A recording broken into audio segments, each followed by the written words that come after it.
Ya, kembali di Apa Kabar Indonesia Malam. Sebelum saya bertanya kepada narasumber saya, Pak Trubus di sini, mungkin sekarang kita akan cek terlebih dahulu pemirsa untuk jalur arteri Cirebon. Sudah ada rekan kami Yohana yang siap mengabarkan dari sana. Ini bagaimana ya kondisi malam hari ini di sana? Yohana, silakan. Ya, selamat malam Caca dan pemirsa di rumah. Saat ini pantauan dari jalur arteri Cirebon, tepatnya ini adalah di persimpangan Palimanan. Ini terlihat kendaraan dari Jawa menuju Jakarta terpantau ramai lancar. Meski demikian ini terlihat lebih padat dibandingkan hari-hari sebelumnya. Dan kendaraan ini paling banyak jika kami pantau adalah kendaraan yang berasal dari wilayah Jabodetabek dan ini masih didominasi oleh kendaraan bermotor. Dan berdasarkan data yang kami dapatkan pemirsa, pada pukul 6 pagi hingga pukul 16 sore tadi volume kendaraan ini mencapai 70.000 lebih.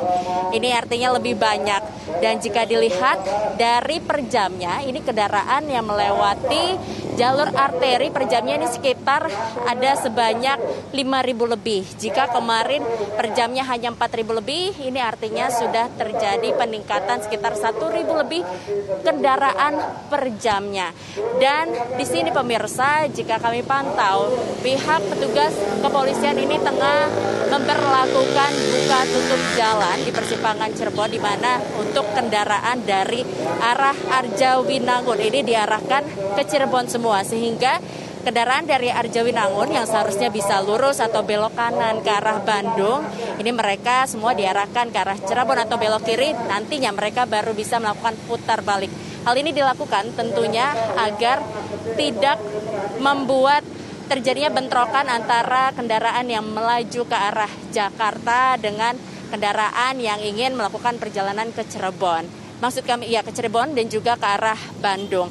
Namun sistem buka tutup ini bersifat situasional dan ini dilakukan juga sejak kemarin hari, mengingat peningkatan kendaraan ini sudah terjadi sejak pada tanggal 5, kemudian tanggal 6, hari ini tanggal 7 sudah meningkat lagi. Bahkan diprediksi besok ini juga masih terjadi lonjakan pengendara menuju ke arah Jakarta.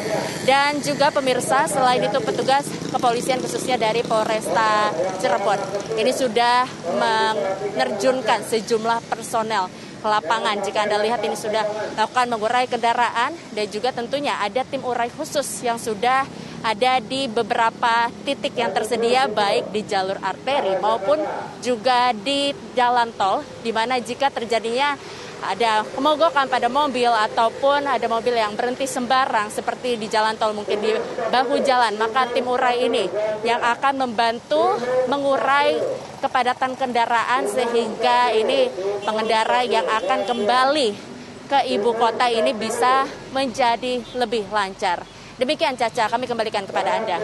Baik, terima kasih Yohana mengabarkan langsung dari jalur arteri Cirebon. Ya, itu yang mungkin di benak saya ini kok nggak habis-habis ya pemirsa ya, kendaraan yang akan kembali ke ibu kota khususnya adalah Jakarta. Meskipun sudah dihimbau oleh Presiden Jokowi bahwa baliklah lebih awal, hindari puncak arus balik. Atau sekarang jangan balik dulu, liburan aja nggak apa-apa di kampung, nanti pulangnya nggak usah hari Senin. Tapi ternyata kayak tepat waktu juga ini Pak, kenapa? Apakah memang kebijakannya ini begitu mendadak sekali ataupun juga seperti apa? Iya, menurut saya cenderung kebijakannya itu mepet, Mbak. Jadi mepet, kurang sosialisasi, jadi masyarakat istilahnya komunikasi publiknya minim gitu loh. Jadi masyarakat tidak teredukasi bahwa akan ada misalnya mudik lebih awal disarankan, tapi kan hanya cuma saran, nggak ada kebijakan tertulisnya, Mbak. Regulasinya seperti apa? Kemudian kalau misalnya koordinasi dengan daerah, nanti bagaimana koordinasinya kalau tidak ada kebijakan yang tertulis, kira-kira seperti itu yang pertama. Yang kedua, memang kecenderungan masyarakat kita ini euforia, Mbak, karena selama dua kali Lebaran tidak mudik, nah sekarang diberi kesempatan mudik mereka euforia, jadi semuanya pengen mudik semua gitu. Jadi ini yang kelihatannya antisipasi pemerintah itu sangat kurang lah, menurut saya kurang optimal gitu, sehingga yang terjadi banyak kebijakan yang disosialisasikan juga tidak dipatuhi. Misalnya one way itu diberlakukannya mulai tanggal 6 sampai tanggal 8 misalnya atau tanggal 9.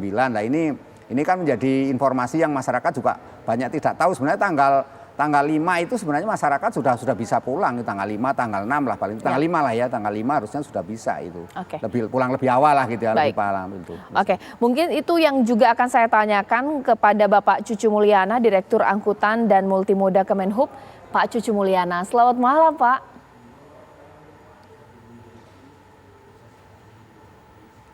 Pak Cucu, malam Pak.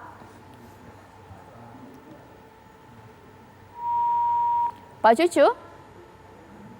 Ya, sedikit terganggu nih komunikasi saya pemirsa dengan Pak Cucu Mulyana, tapi tidak mengapa. Mungkin saya ke Pak Trubus terlebih dahulu. Selain juga dengan kebijakan yang memang terlalu mendadak atau mungkin juga kurang dipatuhi oleh masyarakat, tapi ada faktor tidak bahwa ini pandemi, kondisi keuangan masyarakat juga tidak sebaik sebelum pandemi. Jadi lama-lama di kampung juga mau ngapain, bagaimana? Iya, bisa saja itu yang terjadi karena sebenarnya masyarakat tabungannya kan juga sudah habis juga Mbak gitu ya. Karena selama 2 tahun pandemi ini cukup membuat masyarakat relatif terpuruk lah gitu kondisi ekonominya.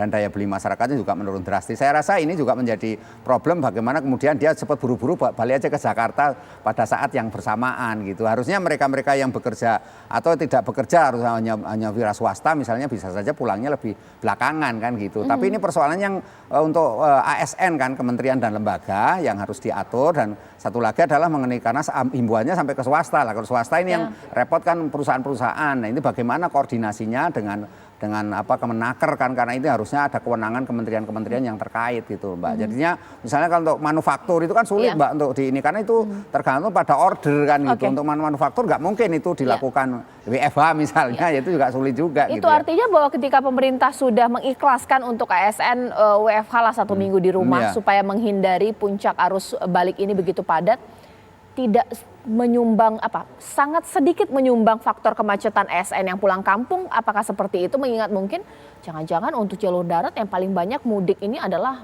sektor swasta atau seperti apa? Iya, bisa jadi Mbak, kalau menurut saya sih justru tidak akan menyumbang banyak lah ya, artinya meskipun WFH malah nanti pulangnya lebih nanti lagi kalau misalnya mereka yang punya duit lebih belakangan lagi gitu.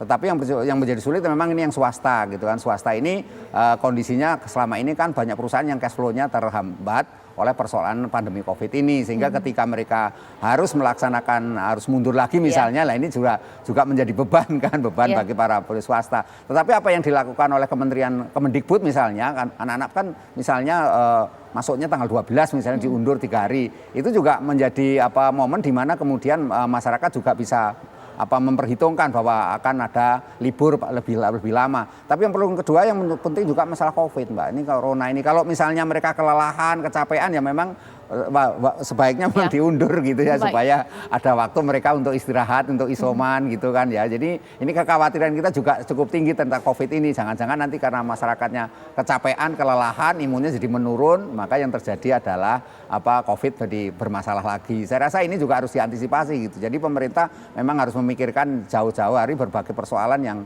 muncul dalam persoalan mudik ini Mbak. Tetapi ini kan hanya satu aspek di jalan darat saja sebenarnya kan. Yang lainnya. Tapi yang juga jadi pertanyaan saya nanti kepada Pak Trubus adalah ketika sudah ada kebijakan WFH untuk 1 minggu ASN, bahkan juga swasta juga dihimbau untuk seperti itu, libur sekolah juga diperpanjang. Apakah terjadi anomali untuk arus balik? Tidak tahu ini kita sebenarnya. Kapan waktu tepatnya puncak arus balik itu terjadi? Apakah mungkin jangan-jangan Senin, Selasa, atau hari lainnya? Sesaat lagi di Apa Kabar Indonesia Malam.